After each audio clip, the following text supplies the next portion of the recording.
Vote প্রচারের অনুমতিতে বাধা, জগদ্দল থানার সামনেই বসে পড়ে বিক্ষোভ দেখান রাজ্যের প্রাক্তন ডিজি এবং জগদ্দলের বিজেপির প্রার্থী রাজেশ কুমার।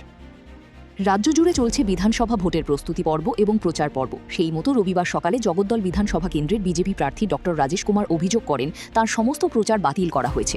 তা নিয়েই জগদ্দল থানার সামনে অবস্থান বিক্ষোভ করতে দেখা গেল প্রার্থীকে।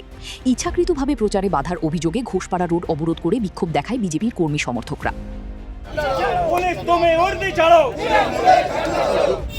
কিছু 5% অফিসার আছে যারা শাসক দলের হয়ে কাজ করে। যদি এই জিনিসটা এখানেও হচ্ছে তাহলে আমরা এর মধ্যে কমপ্লিট ইনকোয়ারি চাই, আমরা এর মধ্যে অ্যাকশন চাই। রাত্রে 12:15টার সময় আমাকে জানানো হয়েছে যে আমরা যে 19, 20, 21 ওয়ার্ডে যেটা ডোর টু ডোর ক্যাম্পেইনের পারমিশন চেয়েছিলাম, যেটা 15 তারিখে অ্যাপ্লাই করা হয়েছিল, এ তো আগে থেকে কেউ করে না, 48 আওয়ার্স শুধু যথেষ্ট থাকে।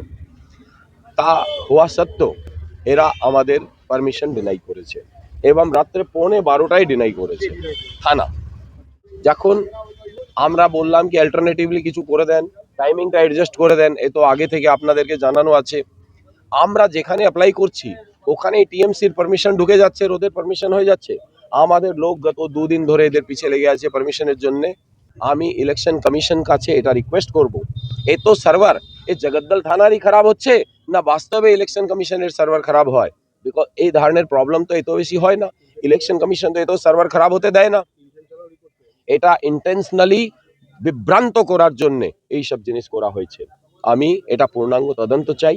আর তার মধ্যে যদি এই অফিসাররা পার্সোনালি যদি ইনভলভ আছে তাহলে তাদের বিরুদ্ধে স্ট্রং পসিবল ডিসিপ্লিনারি অ্যাকশন এদের বিরুদ্ধে নিতে হবে। এটা আমি রিকোয়েস্ট করছি। আমি ইলেকশন কমিশনকে লিখতে যাচ্ছি এটা এদের পুরো জিনিসটাকে পূর্ণাঙ্গ তদন্ত করা হোক। যেখানে